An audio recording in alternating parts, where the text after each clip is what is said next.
হুজুরে যে ওয়াজ করতে আছে, এই শোনা, হুজুরে যে ওয়াজ করতে আছে তবা করাইব, সকলে মিল্লা কান্দা টান্দার লেগে রেডি হয়েছে। হুজুরে যখন ওয়াজ করছে তবা করাইছে, তে কানতে কানতে ওকে পাঞ্জাবি বেড়ে ভিজাই লইছে।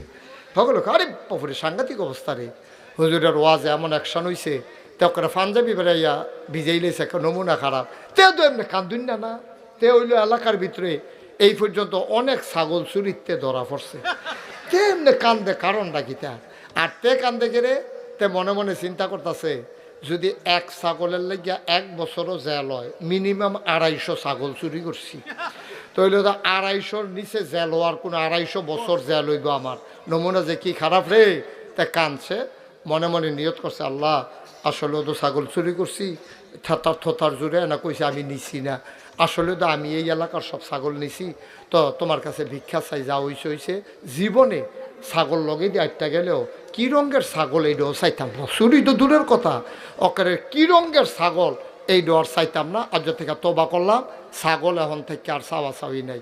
আল্লাহর কি কুদরত, তে মাহফিল সেটা বাড়ির দিকে রওনা দিছে। বাড়ি হইলো পাত্রের মাইদি দিয়ে যাওয়ার লাগে, আলগা বাড়ি যাইতে পাত্রের মাইদগানো দিয়া দেহে ছাগলটা, ছাগলটা এমনি আটতে আছে, তার করে মায়া লেগে গেছে গা, হিয়ালে যদি খাইয়ালায়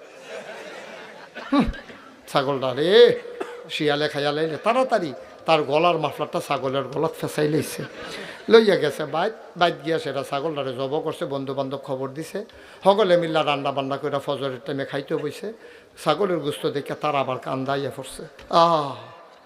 ওয়াজটা তো রাইতো ফারইতো দিলাম না, নাগেশের হুজুর এত বুঝাইয়া কইল, আর হেই ছাগল আবার হেই ছাগলে চুরি করলাম।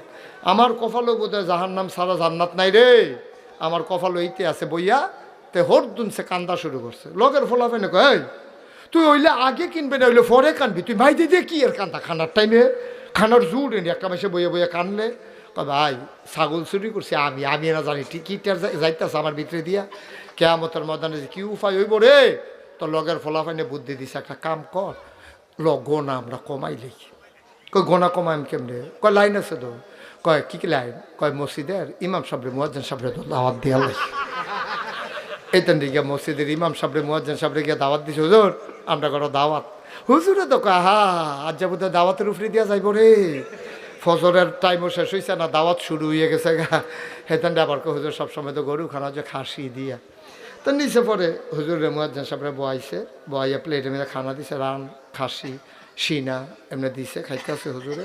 খাইয়াতে ফ্যাট ট্যাট বইটা সারছে পরে হুজুরে দোয়া করতেছে, আল্লাহ তারারে জান্নাত নসিব কইরা দিয়ে। ফিসে একটা কয় দোয়া কামলক দোনা, কিরে দোয়া কামলক এটা কইতা গেল। হ্যাঁতে যখন হুজুরে কইছে তো যাই আমি, হ্যাঁ মুয়াজ্জিন সাহেব লই এখন যাই, দাবার টাবার তো শেষ হয়েছে। ওই যে মেন ছাগল চুর, তাকে হুজুর কথা তো একটা হয়েছে, কয় কিতা? কয় চুরির খাসি। বেয়াদব বলে, আমি একটা জুমা মসজিদের ইমাম, তোরা আমার নিয়ে চুরির খাসি খাওয়াইছ। মানুষের যদি হুনে আমার ফিসে কেউ নামাজ পড়বার, আমার চাকরি থাকবো। হ্যাঁ তাকে হুজুর চাকরি যাইতো না। কয় কে রে? কয় আমরা কইতাম না চুরির ডরে, আপনিও কইতাম না চাকরির ডরে, তো কথার বাইরে যাবো কেমন? কথা এটা হ্যাঁ এটা হইন না, এটা কথা বাইরে যাইতো না, আপনি টেনশন করেন। তো শেষ পর্যন্ত হুজুরে কয় বেড়া তোমরা যা কাম করছো, কথা কামটা ভালো হয়েছে না। কোরআন শরীফও সুরা না বা একটা সুরা আছে 30 পাড়ায়, এটার শেষ একটা আয়াত আছে, ইয়াউমা ইয়াংজুরুল মারউ মা কাদ্দামাত ইয়াদা। আল্লাহ কইছে ইয়াউমা সেই দিন। কয় কোন দিন? কয় কিয়ামতের দিন। ইয়াংজুরুল মারউ প্রতিটি মানুষ দেখবে, মা কাদ্দামাত এই দুনিয়াতে সে যা করেছে, তোমরা যেই কাম করছো সব কিয়ামতের ময়দানে দেখবা। তো যে মেনসুরটা তাকে হুজুর কিতে হইব কিয়ামতের ময়দানে? কিতে হইব তার ভাই শোনা হলো, যখনই তুমি কিয়ামতের ময়দানে উঠবা তখন ওই ছাগলের যে মালিক হে আইয়া বিচার দিবা, আল্লাহ এইতে তে আমার ছাগল চুরি করছে। কয় তো আমি আমি করছি না, তো এ তো শেষ আর কি। কাও না ছাগল বেড়াইয়া উঠবো। ছাগলের জবান খুলা যাবে, আল্লাহ বলবেন কোন ফাইয়া কোন, এই হও হয়ে যাবে। ছাগল ঢুকবে কথা কও, ছাগলের কথা কবে জি আল্লাহ আমি পাত্র আসলাম, এবার আর মাফলার দিয়া আমার গলার মধ্যে ফেস দিয়া লাইছে, দিয়া টানতে টানতে নিয়ে জব করে হতে ইমাম সবরেও খাওয়াইছে। তারপরে আমারে এমনি তারা খাইছে। কয় তে যেতে সুর হেতে কয় হুজুর এই ছাগলের মালিক কি উঠবো? কয় অবশ্যই উঠবো। কয় ছাগল? কয় ছাগল উঠবো। কয় তৈলে আর চিন্তা নাই। কই কে রে? কই তো যাবার ছাগল এবার কেমন নাও তোমার ছাগল লইয়া যাও, তো সরষে দেওয়ার কি বিচার দোষ।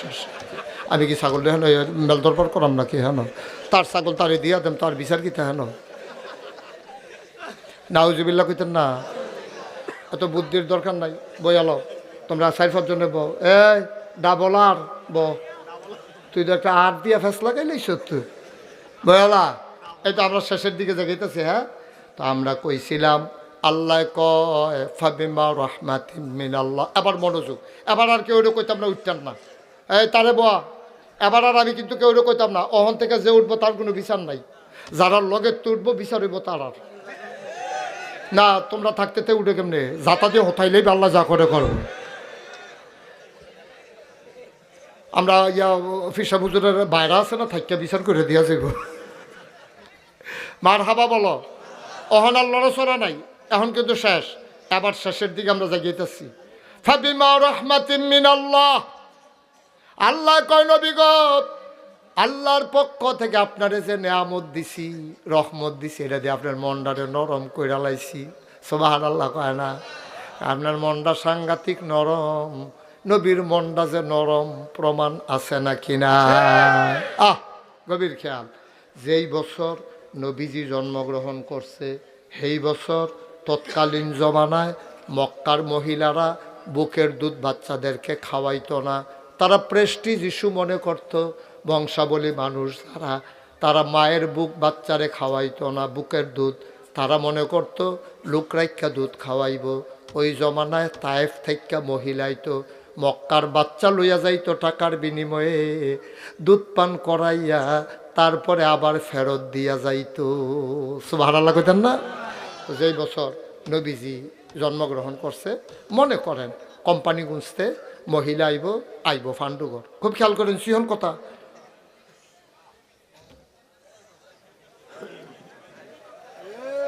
এই লগের তারা কিতা করো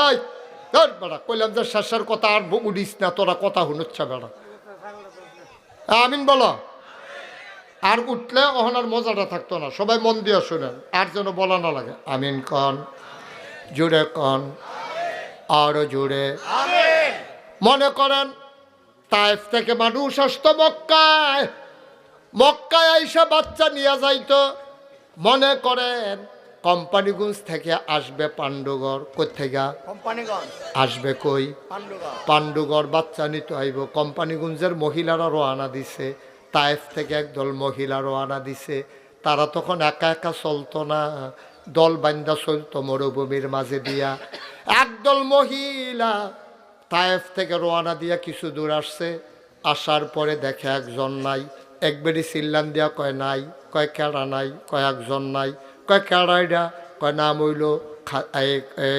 হালিমা সুরে কন সুবহানাল্লাহ কয় হালিমা নাই মনে করেন কোম্পানি গুলো রওনা দিছে টোন কি আইয়া সেটা পিছিয়ে দেখবেটি কয় সব থামো কয় কিতা কয় একজন নাই কয় কেডাইডা কয় হালিমা সুবহানাল্লাহ কইতেন না তো টোন কি বাজারতে মসজিদরার সামনে তো সকলে উদ্দহীন ফেলছাইয়া রয়েছে দেহে আইয়েনি একলগে রওনা দিছে হালাইয়া যাই কেমনে একলগে যায় ফান্ডুগর অনেকক্ষণ দাঁড়াই রয়েছে না খবর নাই তো অন্য বেডে থেকে আগে আইতো না তাই যেই মেত্রামার্খা উঠলইছে আবার উঠছে উপরে 3 জন হালিমার জামাই হালিমার ছেলে নাম হইল আব্দুল্লাহ কি নাম আমার কথা হয় না কি নাম এই 3 জনে উঠছে তো মেত্রামার্খা উঠ এটা সে হইতালাইছে না সে কি ধর এই কেতা জানি হেন্দা এই থল্লাই আছে এটা বোধ হয় কাটতে হইতালাইছে দিঘির ভিতরে পড়ে গেছে কেন কি হইব আর আমরা যাই তখন তারা রওনা দিয়া হেগুল দেওয়া এই মেটঙ্গর দিয়া আইয়া ঢুকছে ফান্ডুগর আইয়া সেটা চায় কার বাপ বিল্ডিং আছে কার বাপ জাপান থাহে কার বাপ সৌদি আরব থাহে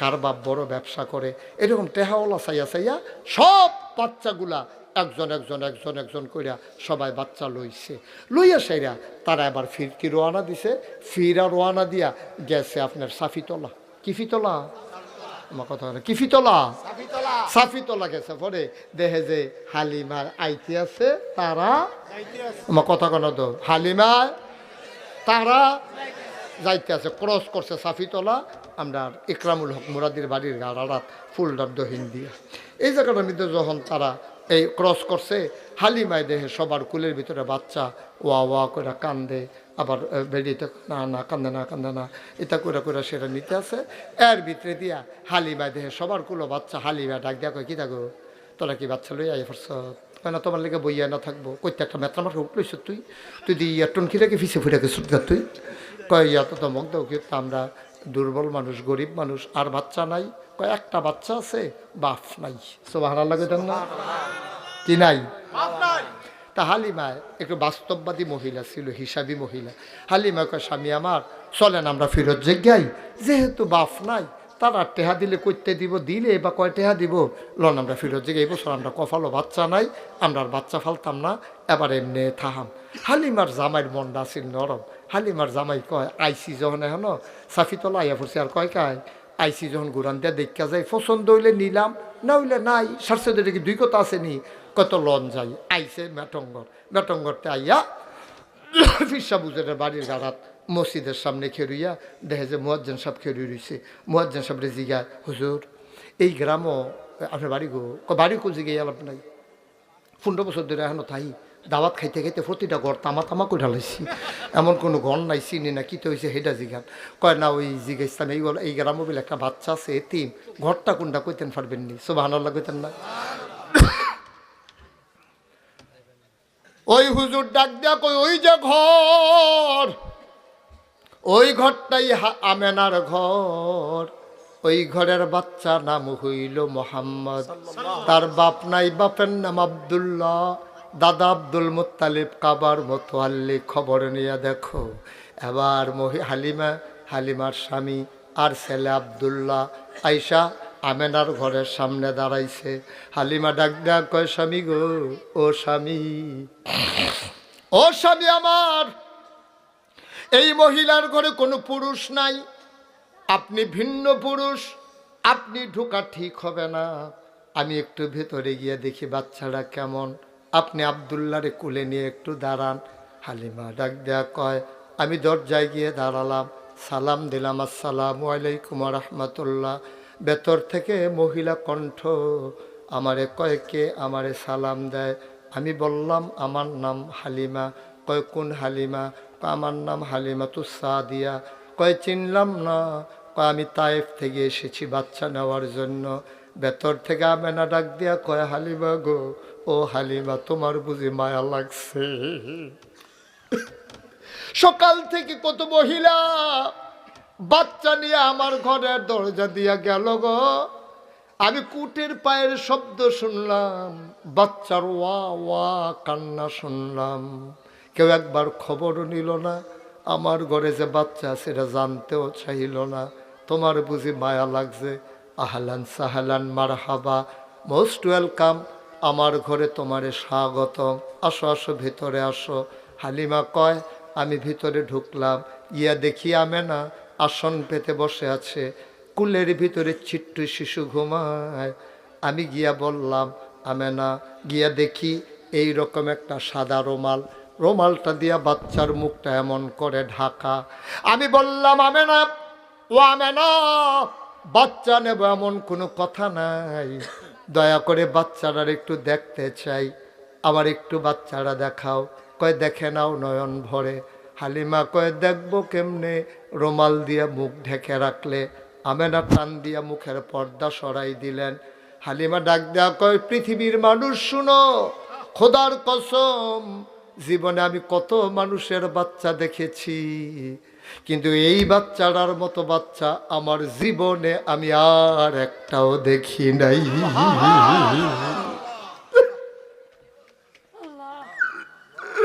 এত সুন্দর মানুষ হইতে পারে আমি না দেখলে বুঝতাম না এত সুন্দর আবার মানুষ হয় কেমনে মুফাসসিরিনে কেরাম মুহাদ্দিসিনে কেরাম কয় হালিমা কথা বলতে বুঝ কইরা কইও কথা কইতে সাবধানে কইও গো হালিমা তুমি বলতেছ এত সুন্দর বাচ্চা আর দেখো নাই দেখবা কেমনে গো হালিমা এত সুন্দর বাচ্চা আমার আল্লাহ দ্বিতীয় আর একটাও বানায় না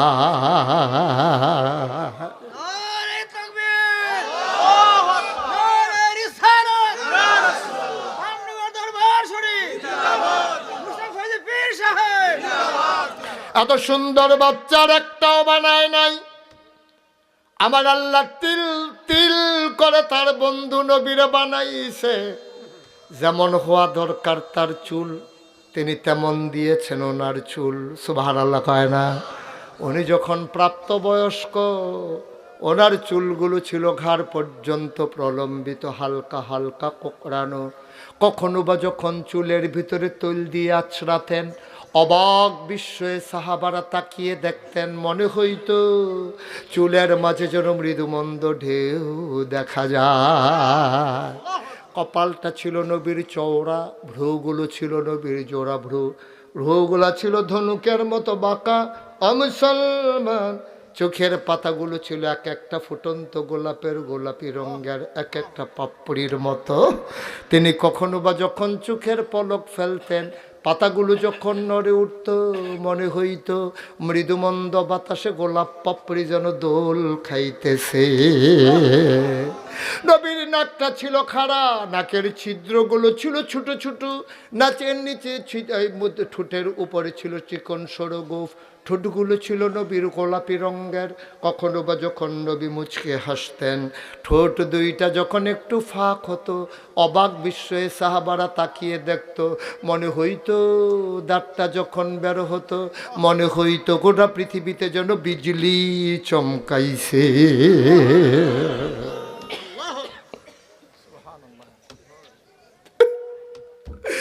ও মুসলমান,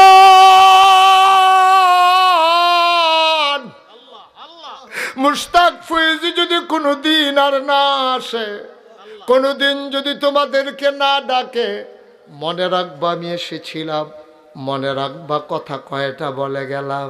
পাণ্ডগড় দিয়া মানুষ হেঁটে যায়, মানুষ জিজ্ঞেস করে পাশের মানুষকে, ভাই ও ভাই, এই এলাকা দিয়ে আমার নবী হেঁটে গেছেন নাকি?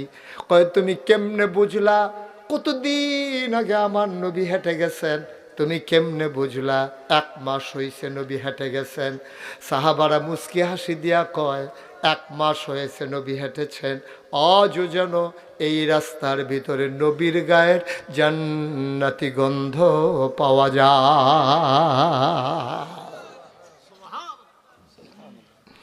ও মুসলমান, আল্লাহর নবী আবার হালিমা কয়, মুখের পর্দা যখন সরাই দিল, আমি অবাক বিস্ময়ে তাকিয়ে আছি। উনি চোখ বন্ধ করে ঘুমাচ্ছিলেন। আমি মনে মনে চিন্তা করতেছিলাম, আমি তো ওনারে দেখি, উনি তো আমারে দেখে না। যদি চোখটা খুলতো তাইলে আমারেও উনি দেখতেন। খোদার কসম আমি কাউকে কিচ্ছু বলি নাই, কিন্তু কিছুক্ষণ পরে দেখলাম ওনার চোখের পাতাগুলো এমনে এমনে নড়তেছে। আমি অবাক হয়ে গেলাম, চোখের পাতা এমনে নড়ে, কি ব্যাপার? হঠাৎ করে দেখলাম চোখ দুইটা তার খুলে গেল, সে আমার দিকে তাকিয়ে আছে, আমিও তাকিয়ে আছি, আর উনিও আমার দিকে তাকিয়ে আছেন। কিছুক্ষণ আমার দিকে তাকাইয়া ঠোঁটের কোনাটা বাঁকা কইরা আস্তে করে একটা মুচকি হাসি দিলেন। সুবহানাল্লাহ কয় না? তিনি যখন হাসলেন, আমার মনে হইল হাসিটার কারণে আমি হালিমার কলিজাটা 2টা ভাগ হয়ে গেছে।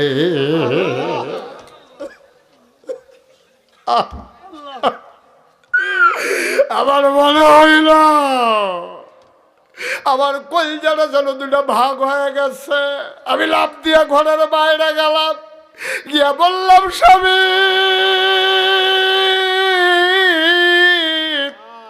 ও প্রাণের স্বামী, টাকা পয়সার কোনো হিসাব নাই, ওরা যদি একটা টাকাও না দেয়, এই বাচ্চা ফেলে আমি যাব না গো স্বামী, আমি বাঁচব না, আমি মরে যাব।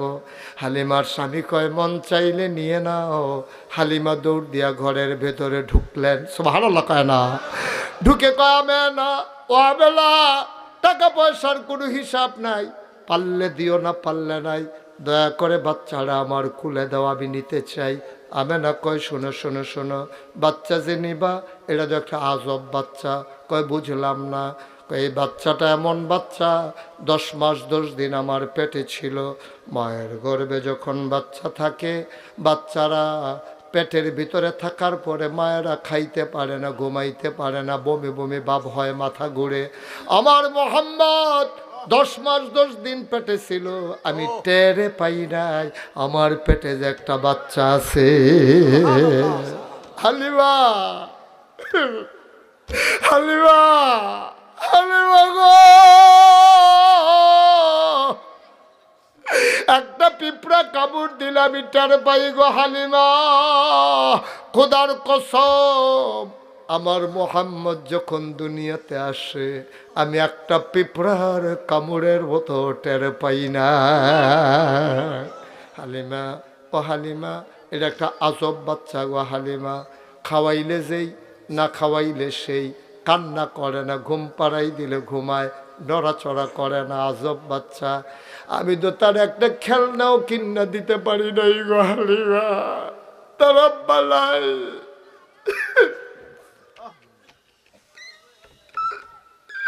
তার বাবা দুনিয়াতে নাই, আমি তার মা, আমি একটা খেলনাও কিনা দিতে পারি নাই। যদি তার আব্বা থাকতো এই বাচ্চা দেখলে কত খুশি হইত।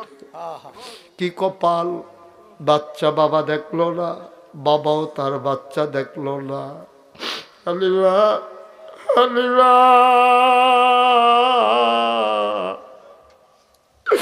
আমি একটা খেলনাও কিনা দিতে পারি নাই গো হালিমা, আমি খেলনা কিনা দিতে পারি নাই। শুনো শুনো শুনো, আমার আল্লাহ তার প্রতি কত মায়া করেছেন। আমি ঘুম পাড়াইয়া যখন যাইতাম, সে নড়াচড়া করে না। আমি ঘুম পাড়াইয়া হাম্মামে ঢুকলাম গোসলের জন্যে, গোসলখানায় গায়ে পানি ঢেলে দিয়েছি।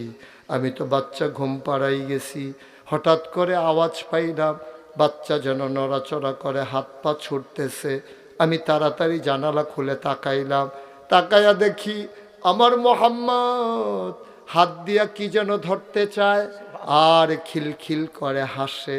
আমি তাকাইয়া দেখলাম আমি মোহাম্মদ রে খেলনা কিনা দিতে পারি নাই, কিন্তু আমার মোহাম্মদ রে আল্লাহ খেলনার বাকি রাখে নাই।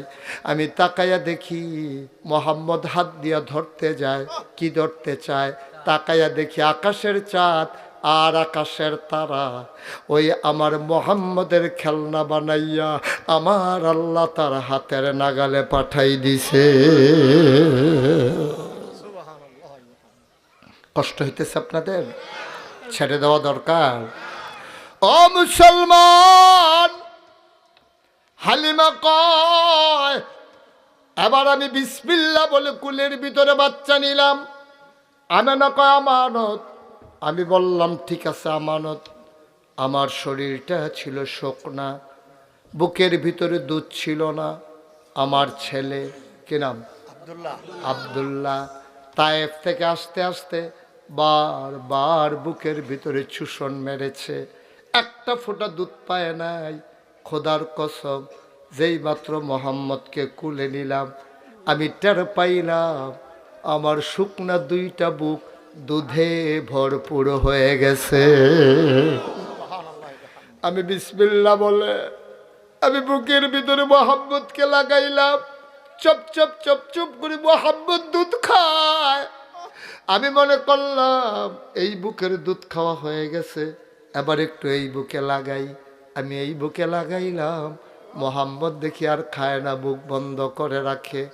আমি আশ্চর্যান্বিত হয়ে গেলাম, এত অবাক শিশু দেখি, এক বুকের খায় আরেক বুকের খায় না, বোধহয় পেট ভরে গেছে।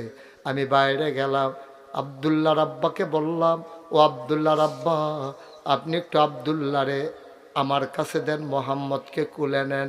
আব্দুল্লাহর আব্বা মোহাম্মদকে কুলে নিল, আর আমি আব্দুল্লাহকে কুলে নিয়া মোহাম্মদ যেই বুকে দুধ খেয়েছে লাগাইলাম। দেখি এখন সে এই বুকে দুধ খায় না। আমি চিন্তায় পড়ে গেলাম, এবার আইনে এই বুকে লাগাইলাম। এখন দেখি আব্দুল্লাহ চপ চপ করে বুকের দুধ খায়। আমার বুঝ হয়ে গেল এই বাচ্চা মোহাম্মদ যেমন তেমন বাচ্চা না, একদিন একটা কিচ্ছু হবে রে। শুধু ঘোষণার বাকি, যেই ছেলে দুধের বাচ্চা একজনের অধিকারে আর একজনে হাত দেয় না, ইনসাফ কায়েম করে ফেলেছে। ভাইয়ে ভাইয়ে যেন চুক্তি করে ফেলেছে, ভাই আব্দুল্লাহ আমি খাবো এক বুকের দুধ, তুমি খাইবা আর এক বুকের দুধ, আমরা চুক্তি লঙ্ঘন করব না। ও মুসলমান, ১৫০০ বছর আগে দুধের শিশু নবী মুহাম্মদ সাল্লাল্লাহু আলাইহি ওয়াসাল্লাম তিনি ইনসাফ কায়েম করে দেখাই গেছেন। ইনসাফ কারে কয় ঠিক কিনা? তিনি প্রমাণ করে দিলেন ইনসাফ কারে কয়।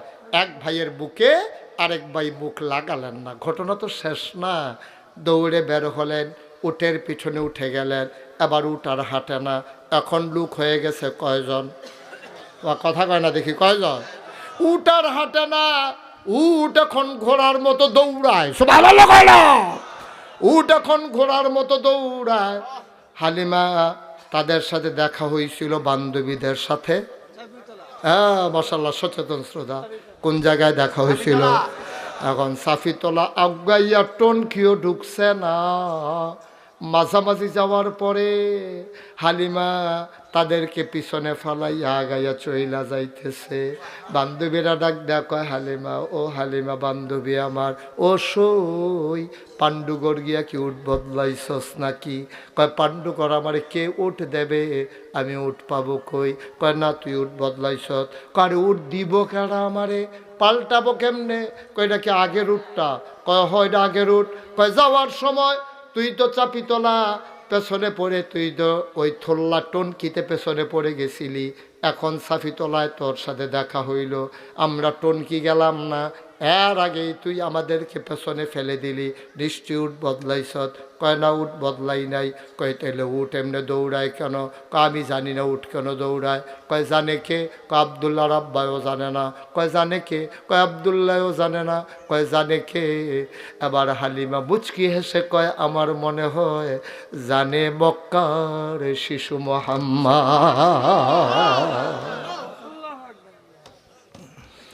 মক্কার শিশু মুহাম্মদ হয়তো জানে উট কেন এমনে দৌড়ায়। ও মুসলমান, বাংলাদেশে পিসাব মানে কি? আমরা মনে করি পিসাব মানে এক ঘরে বৈশা থাকবে, দেখতে মনে হবে ৫-৬ জনের মতো।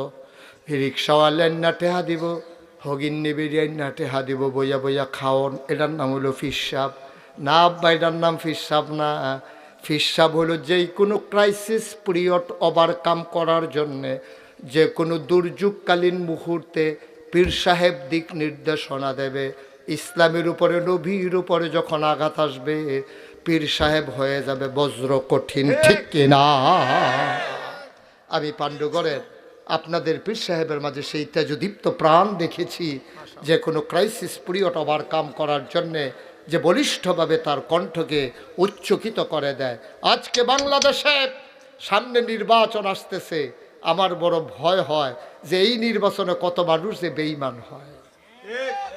আমার খুব ভয় লাগে। দেখবেন যে সাদে